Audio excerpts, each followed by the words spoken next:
Bueno, pues ya he visto La Casa del Dragón, la precuela de Juego de Tronos que nos cuenta el devenir de la casa Targaryen unos 200 años antes de los acontecimientos de Juego de Tronos, y que está basada en el libro Fuego y Sangre de George R. Martin. A mí, todo el mundo de Poniente y esos me había parecido cautivador cuando vi la serie de Juego de Tronos y me leí los libros que hay hasta ahora. El enfoque de la narrativa, con un perfil coral, y la crudeza de la realidad con pequeñas salpicaduras fantásticas me pareció sin duda una vuelta de tuerca al género muy acertada y fresca. No obstante, el bochornoso y lamentable final de Juego de Tronos, y no lo digo tanto realmente por el arco de Daenerys, sino por los guiones en sí, que son pésimos, a mí la verdad es que todo eso me quedó bastante vacío y con poco interés de ver nada más en la pantalla sobre este mundo.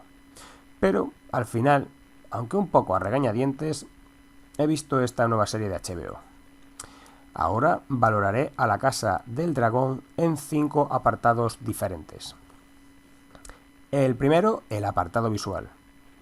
Aunque es una serie de alta fantasía, el núcleo de interés de la Casa del Dragón es el mismo de Juego de Tronos, es decir, las intrigas palaciegas y el desarrollo e interacción de los personajes.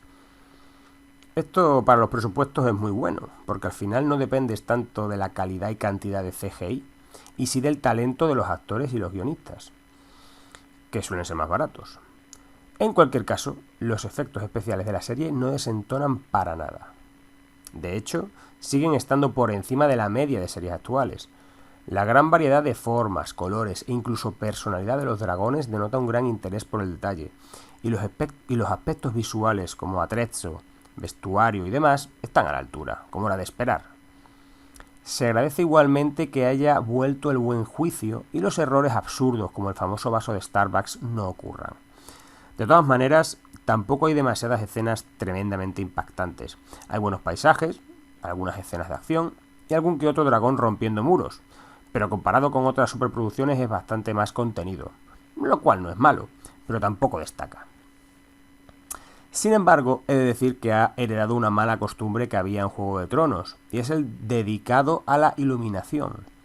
Si bien en los anillos de poder cada fotograma está tratado al máximo para mejorar el rendimiento de su paleta de colores, en la Casa del Dragón esto no ocurre.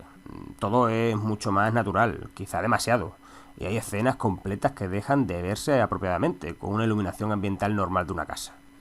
Esto me sorprende, porque evidentemente son profesionales, y esto se repite varias veces en la serie. Si hay algún tipo de sello visual, la verdad es que me parece desacertado.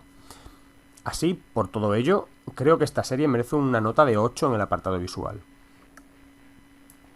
En cuanto al apartado sonoro, lo cierto es que la música me ha decepcionado un poco. A lo mejor no es decepción exactamente, pero desde luego me esperaba otra cosa. El hecho de que se haga referencia a temas de Juegos de Tronos con la Casa del Dragón me parece bien, incluso normal, si al fin y al cabo es una franquicia, pero el mismo tema clavado para el opening, ¿en serio? Me parece demasiado canteo. Sobre todo porque la temática de Juego de Tronos y la Casa del Dragón no es exactamente la misma. Yo siempre he entendido que el opening de Juego de Tronos era realmente la canción de Hielo y Fuego, literalmente. O por lo menos es la temática que trata, la batalla contra los muertos y la implicación de Jon Nieve y Daenerys Targaryen. Por tanto, sería más lógico, desde mi punto de vista, que cada vez que mencionan la profecía, como por ejemplo cuando Viserys se lo cuenta a Rhaenyra, sonará un violín solitario, tranquilo, interpretando la melodía principal de ese tema, es decir, la melodía principal de Juego de Tronos. Sería más evocador. Sin embargo, el opening no debería hacer referencia a la canción de Hielo y Fuego, sino a los Targaryen. Y la canción que hace referencia a los Targaryen es la canción de Daenerys, que suena débilmente alguna vez, un poco fuera de contexto, cuando vuelan los dragones, sobre todo. Pero según mi opinión, el opening debería ser una variación del tema de Daenerys, en realidad. Creo que sería más orgánico. Por lo demás, los temas guardan bastante el espíritu original, y si bien no hay ninguno nuevo que me esté taladrando el cerebro, son bastante correctos. Teniendo en cuenta todo lo anterior, mi nota para el apartado sonoro es de un 7. Pasemos al guión. Sin duda alguna es el plato fuerte de la serie. La verdad es que empieza a ser evidente que, mientras George Martin sea la referencia final e indiscutible de los guiones, estas series siempre tendrán una gran calidad. Y se nota porque todo el interés original de Juego de Tronos, cuando los guionistas adaptaban de manera bastante fidedigna los excelentes libros de Martin, está también contenido en estos capítulos, de nuevo basados en sus libros y con la supervisión del Tito George. Espero que a ninguno de esos guionistas se le cruce un cable y llegue un día con delirios de grandeza, creyéndose mejor escritor que Martin y aportando basura. Mientras esto no suceda, estamos salvados. De momento tenemos una serie llena de claroscuros, donde todos los personajes tienen una buena justificación para lo que hacen, pero que a la vez tienen mucho de lo que avergonzarse. Incluso los personajes principales, como Rhaenyra, Daemon o Alicent, tienen aciertos y errores, y eso es precisamente lo que hace que te identifiques con ellos y los que los hace humanos. En esta serie casi todos los personajes suelen tomar decisiones inteligentes y meditadas, y cuando no lo hacen, también es por una razón. Quizá es porque les falta información, o porque un sentimiento les está cegando, por ejemplo la culpa, el odio, el miedo o la ambición. Quizá hay tantos personajes y tantas cosas que contar que probablemente las transiciones de época me están pareciendo un poco bruscas. Algunas transiciones de personajes sencillamente hay que darlas por supuestas, porque la serie no se detiene demasiado en explicártelo o en mostrar escenas de relleno. A lo mejor los guionistas han tenido un poco de miedo de resultar cargantes y han preferido ir más rápido en la cronología, pero creo que no hacía falta. La serie tiene interés suficiente para tomarse las cosas con calma si lo desea. Por otro lado, aquí, como pasaba en Los Anillos del Poder, hay un poco también de obsesión por la cultura woke, aunque no tanto. Y ojo, que las culturas no son ni buenas ni malas, el caso es usarla con criterio. Y aquí la verdad, por mucho que me cuenten la historia de los Rhoynar y tal, me parece un poco absurda la diferencia racial entre Targaryen y Velaryon. Que a ver, que la casa Velaryon es la que más mola claramente, y están que te cagan los personajes Velaryon con el pelo blanco y las rastas. Visualmente mola muchísimo, pero ¿qué sentido tiene? Quiero decir, parte de la trama gira en torno al hecho de mantener la sangre valiria pura, pero si se une un Targaryen y un Velaryon, ¿la sangre es pura? ¿Cuál es más pura, los Targaryen o la Velaryon? Es que, a ver, no me quiero poner aquí hipercientífico, es una serie de fantasía al fin y al cabo, pero es que genéticamente no tiene ningún sentido. Si después de generaciones los Velaryon siguen teniendo un color de piel y los Targaryen otro, está claro que no ha habido demasiadas uniones entre las dos casas. Es decir, están aislados genéticamente. Si no, o todos serían mulatos, o si se decide, como decía Ned Stark, que la semilla es fuerte, pues todos serían o blancos o negros.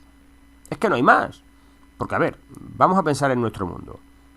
Valiria es un reino, un país, ¿no? Como podría ser Francia. Ahora bien, vamos a pensar en la Edad Media y en reyes franceses. Un rey francés blanco que vive en Italia, si quería mantener su línea pura, ¿se habría casado con una duquesa italiana blanca o con un duque francés negro? ¿Qué hubiera tenido más sentido? Supongo que lo lógico es pensar, bueno, es que realmente no es así, porque si te fijas, ambas casas tienen el pelo blanco, lo cual indica que son un linaje aparte que tienen conexión en común que el resto de las casas de Poniente no tienen. Sí, puede ser, pero en ese caso seguiría existiendo el problema de que las dos casas no tienen la misma pureza de sangre, porque es evidente que tienen genes muy diferentes, si no muy diferentes, algo diferentes. Porque, a ver, para mí lo lógico sería que los más puros de sangre fueran los Velaryon, y que por tanto en general los más puros valirios fueran negros, porque ya vimos que en esos hay muchas más personas de raza negra, y por tanto sería lógico pensar que de entre toda esa gente apareció un linaje con el pelo blanco. La aparición de casas con personas blancas bien podría haber sido una segunda mutación, o bien simplemente se pudo deber al mestizaje con la gente de Poniente. No sé, tampoco quería darle mucho a coba a esto, pero será que como me interesa la genética, pues este detalle me ha llamado la atención. Que quede claro que el tema de los Velaryon no debería afectar significativamente para que te guste o no la serie, porque si es así, por favor, háztelo mirar. La gran riqueza de personajes, de tramas y de interacciones, e incluso la imprevisibilidad de las escenas, hacen que la nota del guión sea evidente, un 9. Pasemos a los actores.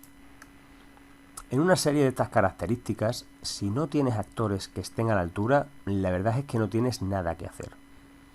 Y lo cierto es que la elección a mí, por lo menos a mi gusto, ha sido bastante acertada.